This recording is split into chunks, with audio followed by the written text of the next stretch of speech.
Ang Ginoo maanaa kaninyo, pag-usap kanimo. pagbasa gikan sa Santos nga Ebanghelyo sumala ni Marcos. Himayaw ikaw, O Ginoo. Miabot ang inahan ug ang mga igsuong lalaki ni Hesus. Didto sila sa gawas sa balay ug nagpasugo nga buot sila makikita kaniya. Usa ka pundok sa mga tao naglingkod libot kang Hesus ug miingon sila kaniya, ang imong inahan ug mga igsuon atua sa gawas ug buot sila makikita kanimo. Si Hesus mitubag, kinsa ba ang akong inahan ug mga igsuon? Unya mitan-aw si Hesus sa mga tao nga nag-alirong kaniya og miingon, ania ang akong inahan ug mga igsuon. Kay ang nagtuman sa bisan unsa nga gisugo sa Dios kaniya, maoy akong mga igsuon ug akong inahan. Ang Ebanghelyo sa Ginoo. Dayon ikaw, O Kristo.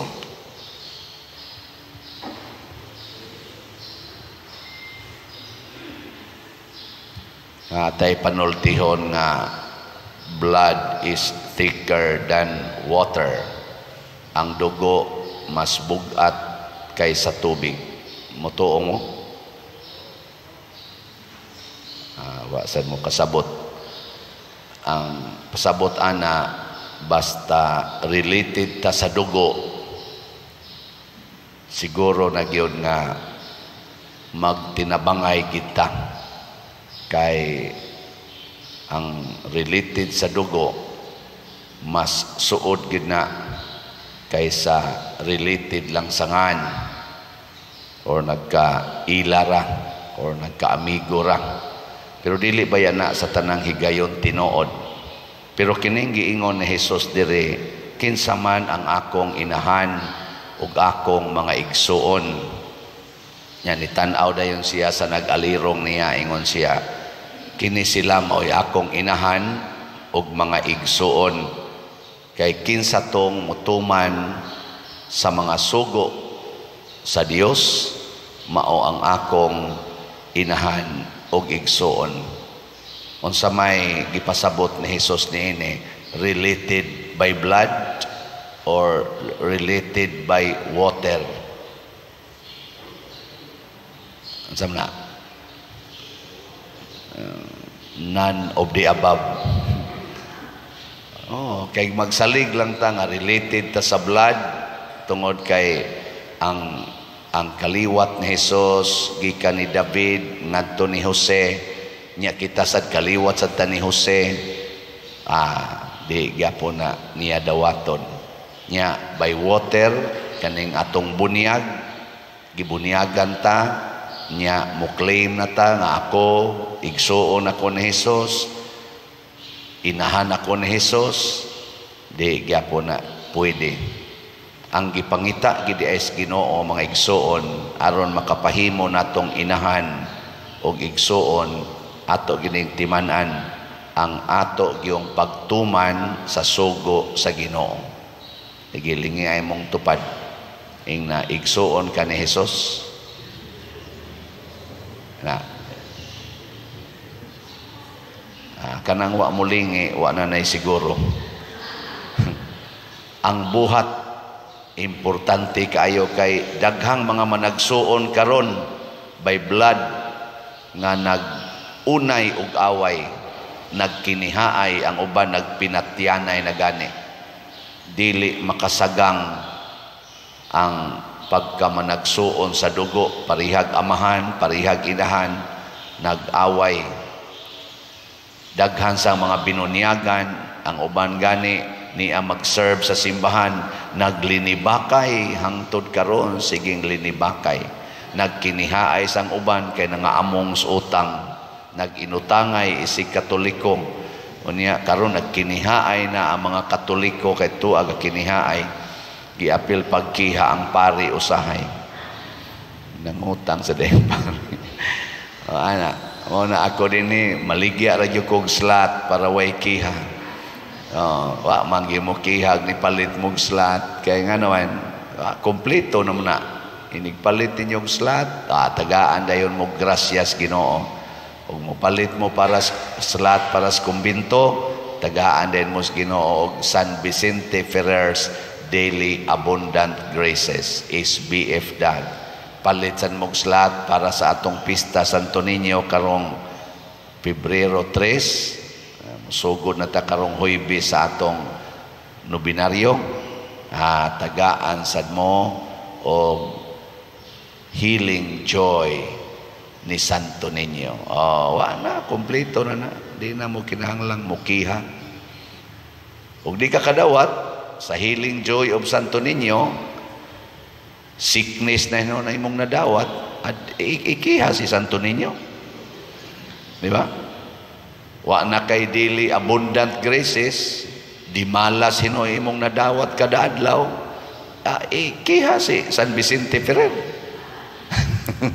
Mao man atong agreement, di ba? In short, unsa man ang kalipay nato anha unta masintro sa atong pagsigig tuman sa sugo os Ginoo, dili sa mga nadawat nato gikan sa Ginoo. Nga kun motuman ta sa sugo os Ginoo, wa natay paaboton pang lain except nga kita nahimo ng igsuon, nahimo ng inahan ni Kristo. Whatever case in your life, kaduhang lingi sa imong tupad ing na malipay kang mahimong inahan sa Ginoo, ing na malipay kang mahimong inahan sa Ginoo. Karon eksampulan ta lang mo kinsa may mahimong anak nato nga Ginoo. Matod pa ni Kristo, unsay inyong buhaton ngadtos labing ubos, inyo nang gibuhat nako. Kanang labing ubos mura gid na sila og baby. Kinsa man ning labing ubos nga gihinganlan ni Kristo, ang gigutom, giuhaw, masakiton, way balay, binilanggo, hubo. Di ba? Mao man ay kahimtang sa mga bata. Kanang bata ba? Gutomon, dili makapakaon silang kaugalingon. Uhawon, dili makapainom silang kaugalingon. Ug masakiton ang bata, dili kapatambal siyang kaugalingon. Wa sad nay balay ang bata, di man na siya kahimog balay. Di na siya makatukod og balay. Unya, di sa nakapanglaba, hubo sa nakanunay, mangihi ra gani na siyang gisulob. Unya, ang bata sad way kagawasan. Nganuman, gaagad ra gid siya sa bukton sa iyang ginikanan. Di siya gawas nun nga mubuhat bisan unsa. So kaning mga labing ubos ug ato na silang alagaran, mauna na sila ang makapahimo natong inahan ug amahan sa Ginoo. So makakita ka dihag adik siga kay mata nya gikan pagyus prisuhan, unsa man imo bang atimanon o dili? Nailing nga imong tupad na atimanon, dili. Awa, di ba? Musugo na kagingon, di pa diroy, madaot na. Mahimo na kang inahan, mahimo na kang igsuo ni Kristo, basta ato ng atimanon ang iyang panginahanglan. Dili na to siya reject, dili na to siya itsapuira. Kanang mga labing ubos, nya kanang mga labing ubos, mga buangon man na, wa may tarong kaya na nila, jutay aw na pipila.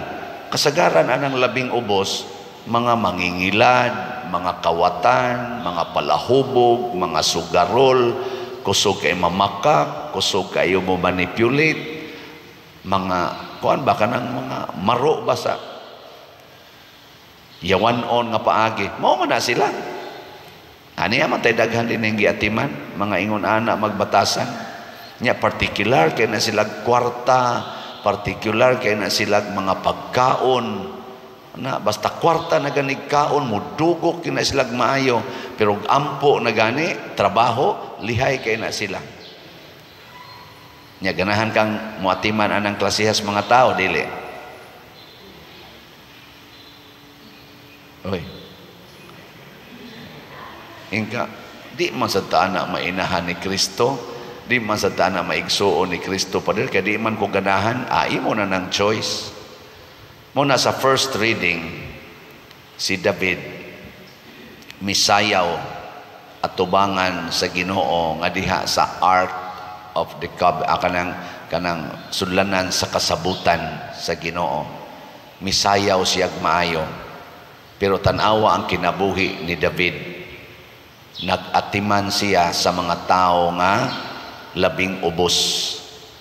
Kadtong mga tao nga gipiyal sa Ginoo niya nga mga masinupakon, apil na gani ang iyang anak niya kadto si Absalom.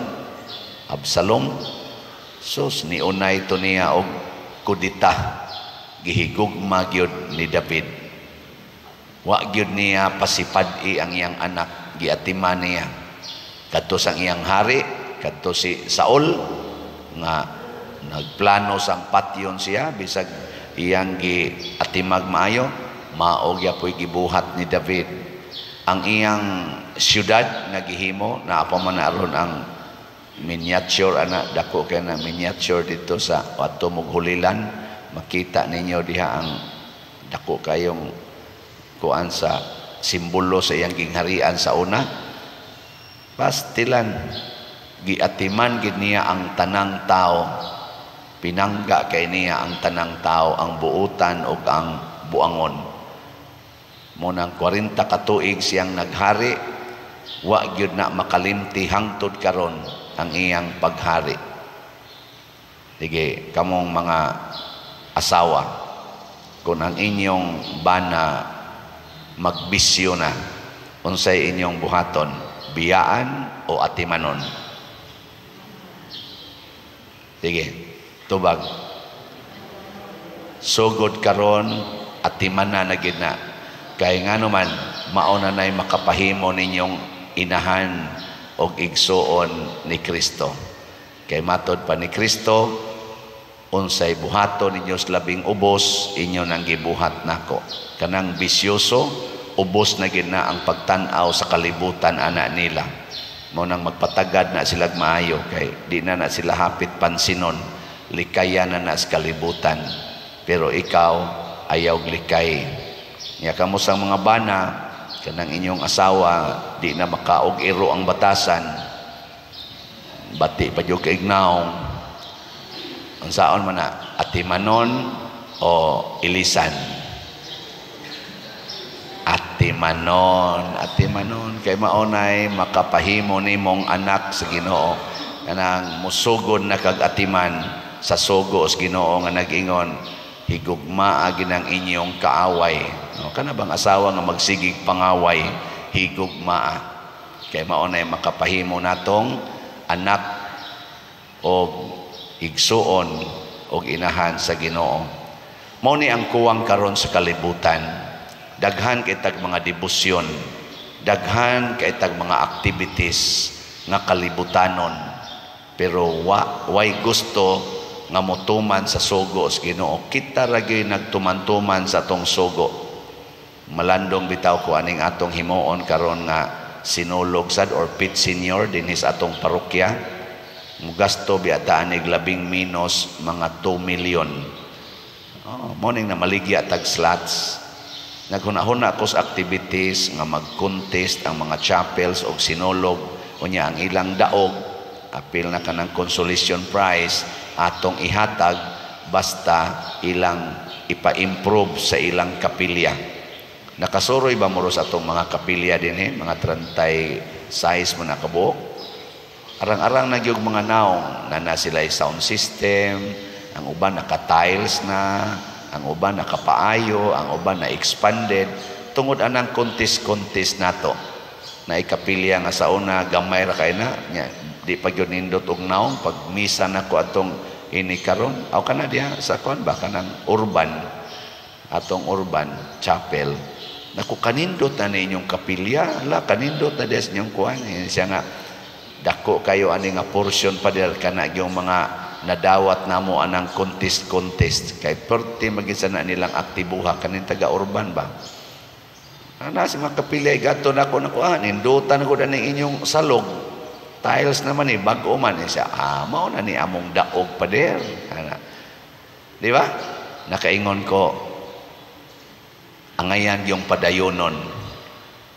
Nya karon sa ato sang kontis-kontis sa barangay, wa naman na sila makinahanglan tingalig tabang kay naam na sila honorarium, naam sa na sila income des barangay. Pero atong gikontis-kontis ang tulok ang 5 ka barangay, purti gid nila rong kuana. Ligre kay sila karon kada gabi practice lab angkon-angkon og painit, angkon-angkon og snacks. Mura bag nagkatigom gis lag maayo ba ana nako kanisad kasagaras mga barangay blinibakay raman na sila kani nakatabang sa ni nga magkahiusa sila for a barangay consciousness ba nako ko ang gyapon ni Lord katabang gyapon ni paghiusas mga tao diha sa barangay kani mga buhata niya ang nagmeeting kaming mga opisyal sa barangay nga kapitan atong gimiting nagsabot-sabot di mag-away maghimo tag activity nga para ni Santo Niño nga makalipay sa mga tao unya makapasyokis pod sa atong mga talents mga talented individuals nga naa sa barangay mayong musayaw mayong mo-organize mayong mo-koryo ug uban pang mga talents kana gisugo sa nas Ginoo nato ang pagpalambo sa katilingban. Mao sa ning atong paghimos kumbinto, paghimo aning atong mga projects dinhi, dili ni pagpagarbo. Although mahimutang proud usahay tungod kay mudaig man sad ang pipila ka mga tao, pero dili na mo importante. Importante na pakita nato nga andam tang mopalambo sa katilingban nga gitukod sa Ginoo. Dili nato pasagdan nga mag-anam lag kagusbat hangtod mahanaw hangtod mga lusno ato gyong i-build kay matod pa ni San Pablo ayuha pagtukod ang simbahan ni Kristo nya aron maayong pagkatukod siguro agyod nga ang sentro nga bato mao si Kristo ang gugma ang pag-atiban ug ang paghiusa sa katawhan kay maunay sugo sa Ginoo nga pinaagi ana mahimo natang inahan og mga igsuon ni Kristo katapusang lingi sa imong tupad ing na ato gining humnon ang kumbinto ha ing na humnon ta gini paliton ta gining tanang slots di ba na siya kamong wa mulingi bahala na mo diha sige manindog na ta